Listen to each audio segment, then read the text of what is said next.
So ladies and gentlemen, put your hands together. একটু উঠে দাঁড়াতে হবে। এটাই মতো স্পিকার মানে ভাবা যায় না। ভারতে নেই কিন্তু। জোরে হাততালি। জোরে। আরো জোরে।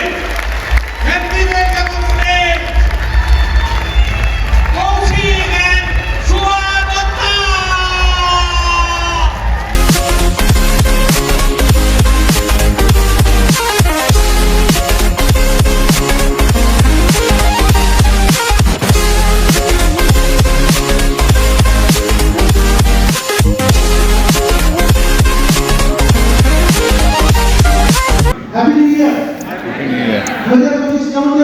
দারুণ দারুণ দারুণ সবাই এক্সাইটেড ইয়েস ওকে যারা একদম নতুন আমাদের সাথে প্রথমবার আলাপ হচ্ছে তাদের জন্য একটু পরিচয় দেওয়া দরকার আমি আর সুভা আমরা দুজনে বিজনেসটা 1998 সাল থেকে করছি অনেকদিন হয়ে গেল যখন শুরু করেছিলাম তখন দুজনে চাকরি করতাম আমি একটা বেসরকারি সংস্থায় চাকরি করতাম সুভা একটা সরকারি চাকরি করতো আর যাদের হাত ধরে আমরা আজকে আপনাদের সামনে আসতে পেরেছি আমাদের স্পন্সর দেবাশিস এন্ড মিতা সরকার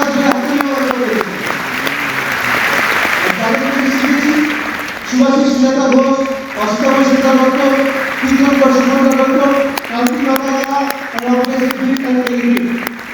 যে সিস্টেমটা শিখেছি সেটা এই বিট আর এই বিট সিস্টেম ওই বিট সিস্টেম থেকে আমরা শিখেছি যা কিছু আজকে আমাদের সঙ্গে শেয়ার করবো বিট সিস্টেমের মধ্যেই শেয়ার করবো তার কারণ এখানে যাদের দাঁড়িয়ে দেখছে তারা প্রোডাক্ট বিট সিস্টেম এবং আমরা যদি এই সিস্টেমটা না থাকতো তাহলে এটা থাকতো না এবং সেই কথাই আমাদের কিছু এক্সপিরিয়েন্স যা আমরা শিখেছি আপনাদের কাছ থেকে সেটাই আজকে আমাদের সঙ্গে শেয়ার করবো অল্প কিছুক্ষণ সময়ের জন্য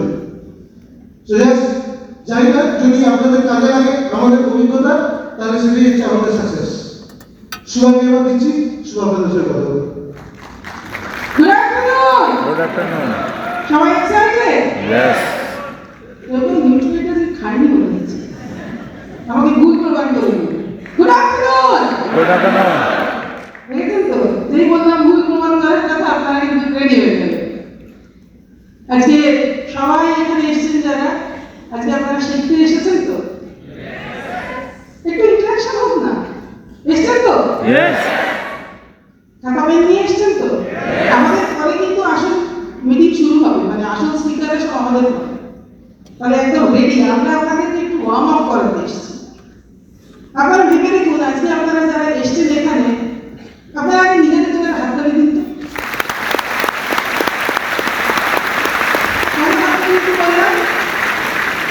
আপনারা প্রত্যেকে ডিসিপ্লিন সেই জন্য আজকে আপনারা এই মিটিংটায় আসতে তাই না আর জানেন তো এই বিজনেস নয় সারা পৃথিবীর সমস্ত জায়গাতে ডিসিপ্লিন এমন একটা জিনিস যেটা না হলে সাকসেস আসে না তাই না যদি আমরা ভাবি যে একটা কয়েন সেই কয়েনের একটা পিক যদি সাকসেস হয় তাহলে অপর পিকটা হচ্ছে ডিসিপ্লিন তাই না আমরা যে স্বপ্ন দেখি ড্রিম সেটাকে রিয়েলিটিতে নিয়ে যায় যে রাস্তাটা সেটার নাম ডিসিপ্লিন ঠিক কথা কিনা তার মানে ডিসিপ্লিন এমন একটা জিনিস আমরা কিন্তু প্রত্যেকে ডিসিপ্লিন এক একটা ক্ষেত্রে আমরা যারা চাকরি করি আমি করতাম এখন করি না যারা করেন তারা প্রত্যেকদিন অফিস যান কেন ডিসিপ্লিন করে তাহলে এই বিজনেসটাকেও আমরা ডিসিপ্লিন হতে হবে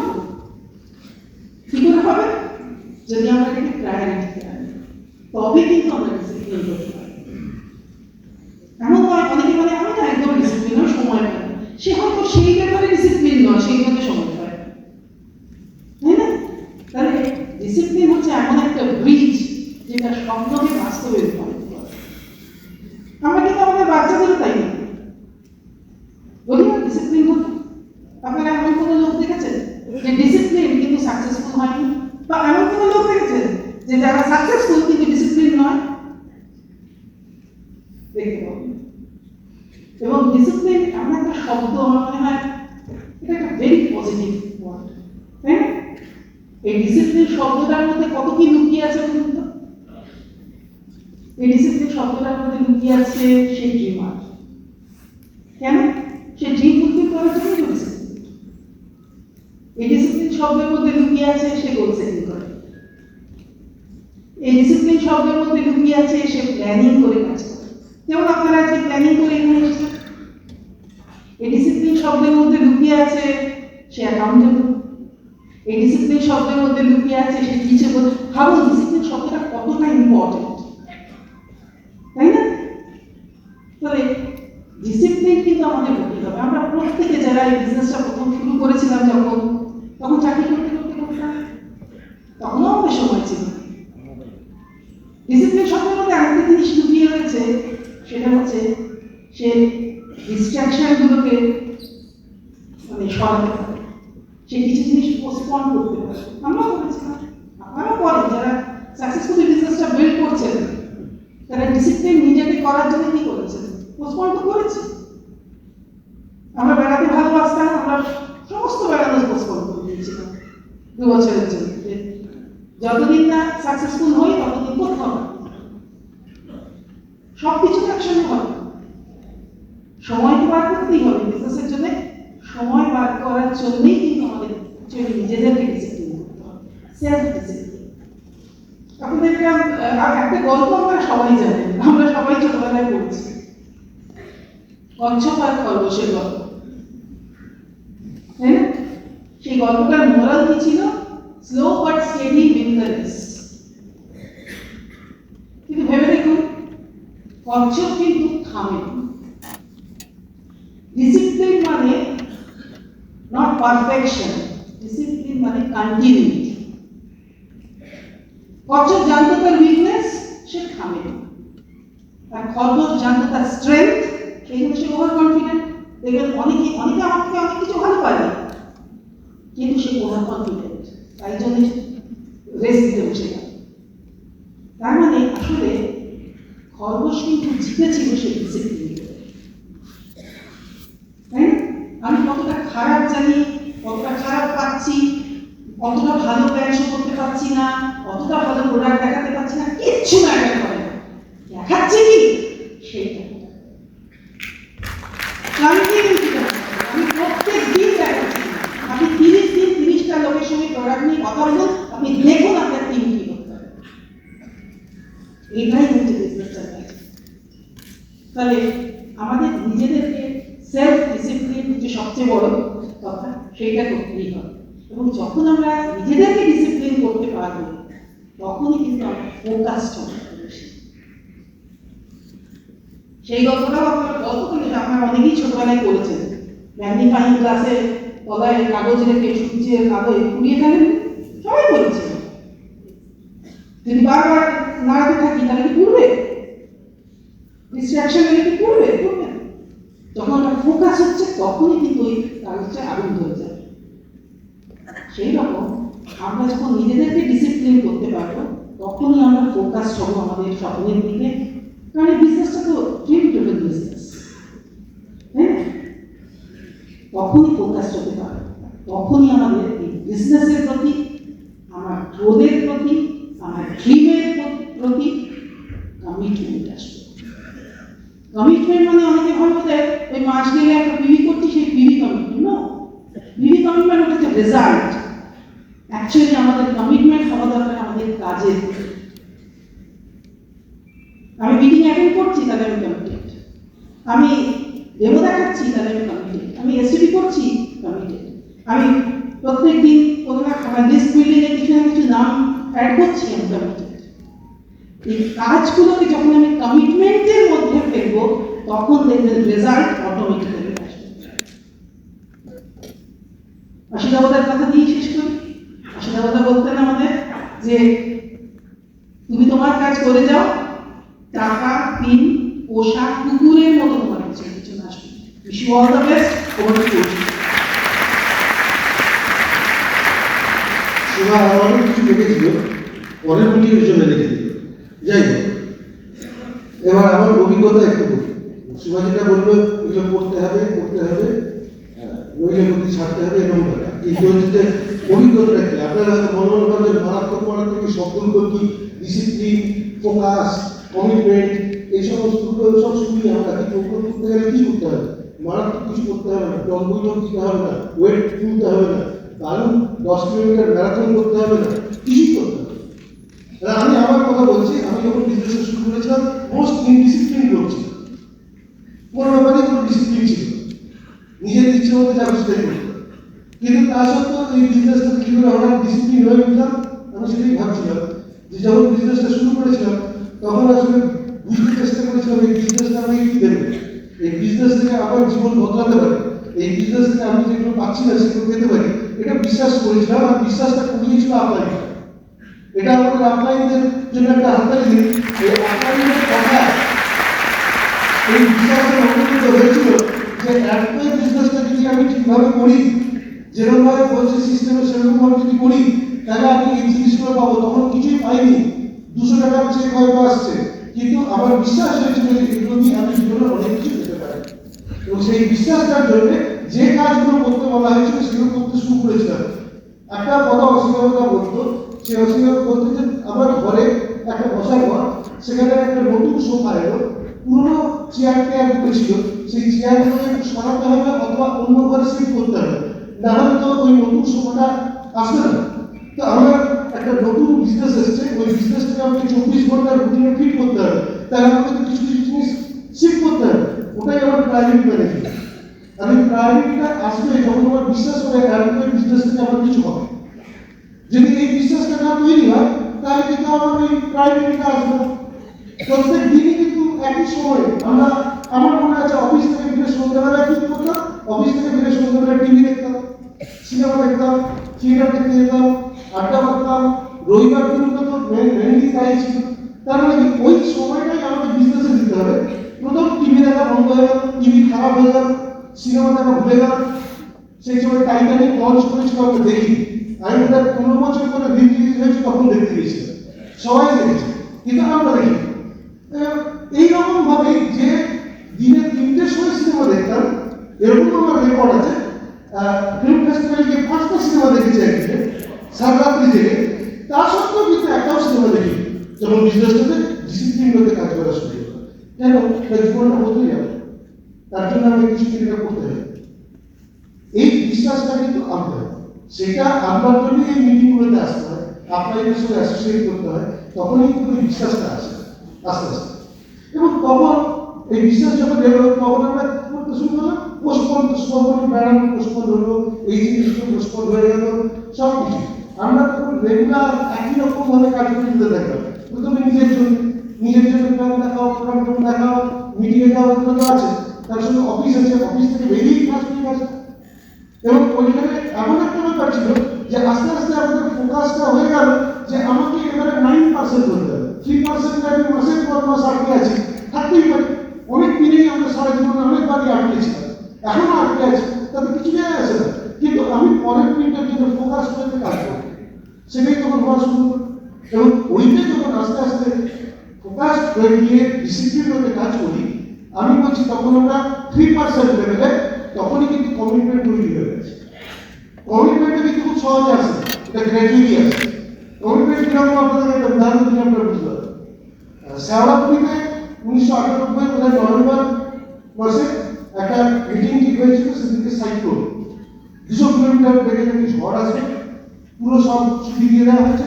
তখন এত ভালো আবহাওয়ার খবর আসতো না, তা সত্ত্বেও মানে সবাই জেনে গেছিল, বারবার অ্যানাউন্স করা হচ্ছিল।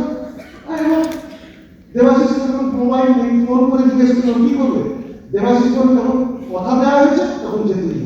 মানে সেই সালমান খানের डायलॉग 1 टाइम सिनेमा, एक बार जो मैंने कमिटमेंट कर ली तो मैं खुद को भी नहीं सकता। আমি 200 টাকা পাওয়া একটা অ্যাপয়েন্ট ডিস্ট্রিবিউটার, আর দেবাশিস বলছে 200 কিলোমিটার বিগেস্ট ঝড় আসছে, তাতে কি হয়েছে, আমরা কমিটমেন্ট করেছি যেতে হবে, তাহলে চল, তাহলে যেতে হবে। যদি বাস চলে তাহলে হলো, বাস যদি চলে, বাস চললো, হাওড়া স্টেশনে গিয়ে পৌঁছে দেখছি ট্রেন চলছে না, দুজনে বসে আছে চা খাচ্ছি। যখন ট্রেন চললো, হঠাৎ করে একটা ট্রেন যাচ্ছে ব্যান্ডেলের দিকে, দৌড়ে গিয়ে আমরা নামিয়ে উঠলাম। এবং যখন আমরা গিয়ে পৌঁছেছিলাম, যে সময় পৌঁছানোর কথা তার 2.5 ঘন্টা পরে কি 3 ঘন্টা পরে, ওরা তখন দেখেছে যে এই অবস্থায় কেউ আসবেই না, লুঙ্গি পরে গামছা পরে সবাই তাস খেলছে। রবিবার দিনের দুপুরবেলায় ক্লাবে মিটিং হওয়ার কথা ছিল, ক্লাবের ছেলেরা তখন তাস খেলছে। আর আমরা কি যখন ঢুকলাম, আমাদের ভূত দেখা কিন্তু চমকে উঠবে। কেউ রুমি সামলাচ্ছে, কেউ রাজ্য সামলাচ্ছে, তারপরে রুমিকে বেস্টে ছুটে। আমাদের কাছে আমরা ঠিক ছিলাম কমপ্লিট। কেন বলে এর আগে আরেকটা গল্প শুনেছিল পুলিশ দেশের কাছে। পুলিশ দেশে বলছিল প্রত্যেকদিন একটা করে প্ল্যান দেখা যাবে, প্রত্যেকদিন একটা করে প্ল্যান দেখা যাবে। এই ডিসিশনটা উনি কোনো একটা বছরে নিউ ইয়ার্সের রেজলিউশন নিয়েছে। এই যেমন প্রজেক্ট শুরু হয়েছে, তো প্রত্যেকদিন প্ল্যান দেখা যাবে। সপ্তাহে 7th ডেতে যে প্ল্যানটা দেখাতে হবে সেইটার জন্য সামনে উনি একটা প্ল্যান শো বুক করেছিলেন 150-200 কিলোমিটার দূরে। প্রচন্ড স্নোফল হচ্ছে, উনি জানেন যে এই স্নোফলের মধ্যে যে পৌঁছতে পারবো কিনা তাই জানি। রাস্তা আটকে গেছে, রাস্তা সাফ করে বলে গিয়ে পৌঁছলেন। পৌঁছে প্ল্যান দেখাতে যখন গেছেন তখন বলে আজকে এই অবস্থাতে আমরা এখন কিছু শুনবো না। উনি আবার ড্রাইভ করে ব্যাক করে চলে এসেছিলেন। তারপর উনি জিজ্ঞেস করেন আমাদেরকে মিটিয়ে যে আমরা যে এটা করেছিলাম এটা কেন করেছিলাম। আমি তো বুঝতেই পেরেছিলাম এই ওয়েদারে ওটা হবে না মিটিংটা, কিন্তু তা সত্ত্বেও গিয়েছিলাম আমার নিজের কাছে কমপ্লিট থাকার জন্য। আমি এই কমপ্লিটটা করেছিলাম, আমি নিজেকে রেসপেক্ট করেছিলাম। এগুলো কিন্তু খুব ফ্যাক্ট বলছি আপনাদের, এর মধ্যে কোনো জলপাল কিছু নেই। এবং ওটা করেছিলাম বলে আপনি স্টেজে আছে থ্যাংক গড, তার থাকবেন না। এবং যারা পরে সেই যে লিডারকে দেখছেন এখানে সামনে বসে আছে, পিছনে ব্যাকস্টেজে আছে, তারা সবাই এরকম কিছু করছে। এখন আমার মনে আছে যেদিনকে আমরা সিলভার হয়েছিলাম 1999 সালের জুলাই মাসে, সেই জুলাই মাসের শেষ দিন 31শে জুলাই মাসের শেষ দিন বিদ্যামন্দিরে ব্রিটের প্রথম ফাংশন হয়েছিল, মেগা ফাংশন। সেই মেগা ফাংশনে আমার দায়িত্ব ছিল গেটে দাঁড়িয়ে টিকিট কালেকশন করা, যেটা আজকে আমাদের টিমের লোকেরা করছে।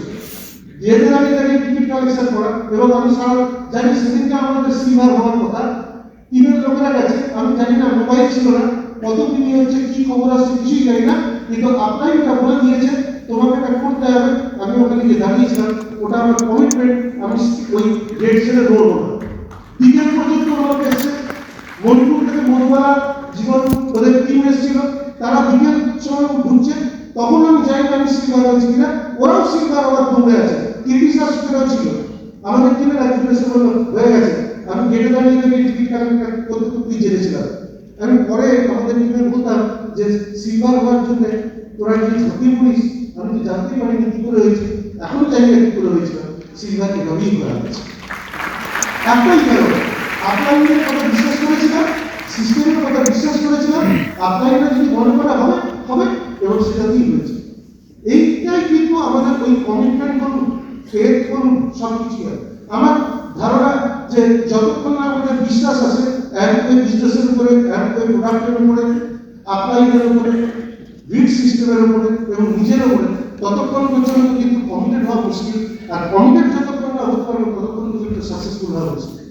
তার কারণ সবসময় রেজাল্ট আসবে না, তা সত্ত্বেও আমাকে ডিসিপ্লিন হয়েছে, ফোকাস হয়েছে, রেগুলার একই কাজ করেই যেতে হবে। আমি 0 রানে আউট হলেও আমাকে 3 ঘন্টা ব্যাটিং প্র্যাকটিস করতে হবে, সেঞ্চুরি করলেও 3 ঘন্টা ব্যাটিং প্র্যাকটিস করতে হবে। সমস্ত সাকসেসফুল লোক হয় না, আমাদের এই জিনিসটাকে মাথায় রাখুন। আপনি এখন কোন টিম লেভেলে আছেন, আপনার এখন কি এগোচ্ছে না, কত মাস আপনার বাড়েনি, টিভি একটু কমে যাচ্ছে, লোক চলে যাচ্ছে, কিছু যায় আসে না। আমাদের একটা কথা আপনাকে শিখিয়ে দিয়েছিল অসীমতা সুভাষিতা, যে তুমি নিজেকে ঠিক রাখো। আমাদের টিমের যদি কেউ কিছু না করে, আমি যেন করি, যেটা এক্সাম্পল কৃতিশার সত্যি, ওদের টিমের কেউ কিছু করেনি, ওরা 50 মিনিট তখন আমাদের পার্সোনাল কমিটমেন্ট ছিল, সেটা করেছিল ওই টিমটা ওদের টিম।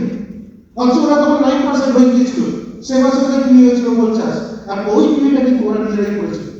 আমার টিমের লোক তখনই করবে, আমাদের এটাই অসীমতা শিখিয়েছিলেন যে তুমি যা করবে তোমার টিমের লোকটাই ইমপ্লিমেন্ট করবে। তুমি যদি মনে করো যে তুমি কিছু করবে না, তোমার টিমের লোক করবে, তাহলে হবে। তুমি ফার্স্ট নিজে করো, তোমাকে দেখে তোমার টিমের লোক করতে শুরু করবে। আগে সবাই করুক, তারপরে আমি করবো না। এই বিজনেসে লিডার হতে হবে, আমাকেই ফার্স্ট করতে হবে, তবে আমার টিমের লোক। আরেকটা কথাও আপনাকে শিখিয়ে দিয়েছিলাম, এতদিন তুমি তোমার নিজের জন্যই করেছো, এবার তোমার টিমের জন্য করো। যদি তোমার টিম না পারে, যদি তোমার টিমের লোক সাকসেসফুল না হয়, তুমি যা পাচ্ছ যদি সেটা টিমের লোক না পায়, তাহলে বিজনেসটা কেউ নেই করবে, তুমি কি করে গ্রো করবে। সো টিমকে সার্ভিস দেওয়া ওটাও কিন্তু কমিটমেন্ট। দিনের পর দিন, মাসের পর মাস, একটা লোক এসছে, 15 লোক আসেনি, 100টা লোক এসছে, সমস্ত জায়গায় আমরা কিন্তু কন্টিনিউয়াসলি মিটিং করে গেছি, যেখানে আমাদের মনে হচ্ছে এখানে কি হচ্ছে সেখানেই যেতে হবে, দ্যাট ইজ পয়েন্ট। সেটার জন্য আমার যত কষ্ট হোক, যত পার্সোনাল এজেন্ডা থাকুক, সমস্ত সরিয়ে রেখে আমাকে আগে থেকে প্ল্যানিং করে ওটা করতে হবে। So self discipline, focus, commitment, এই জিনিসগুলো খুব দাম ভরা মনে হতে পারে, বাট এই বিজনেসের জন্য খুব সিম্পল হয়তো বললাম, আমরা এই কাজগুলোই করেছি। আপনারা যদি আপনাদের আপ্যায়নের সঙ্গে কথা বলে মনে করেন যে কৌশিকদার সঙ্গে বলছিলেন এই কাজগুলো করে ওরা সাকসেস পেয়েছে, এগুলো কি করা উচিত? তারা যদি বলে হ্যাঁ উচিত, অবশ্যই করবে। আমার কাছে কোনো আপনার মনে হতে পারে ডিস্ট্রাকশন হতে পারে, ও কিরকম একটু এগিয়ে গেছে, ও কিরকম একটু এগিয়ে গেল, ও একটু শর্টকাট পাচ্ছে, আমি একটু মারি, খবর পারে। একটা কথা মনে রাখুন, 2025 সালে এডিএসটির ঝান্ডাটা আমরা সারা পৃথিবীতে উড়িয়ে দেব। Most excited, most committed, most discipline, most ethical team on the world. আমরা এটা করবো। Yes. আমি কমিটেড করবো। সবাই মিলে বলুন, এডিএসটি জিন্দাবাদ। জিন্দাবাদ। এডিএসটি জিন্দাবাদ। জিন্দাবাদ। এডিএসটি জিন্দাবাদ। জিন্দাবাদ। চলে এডিএসটি জিন্দাবাদ। জিন্দাবাদ।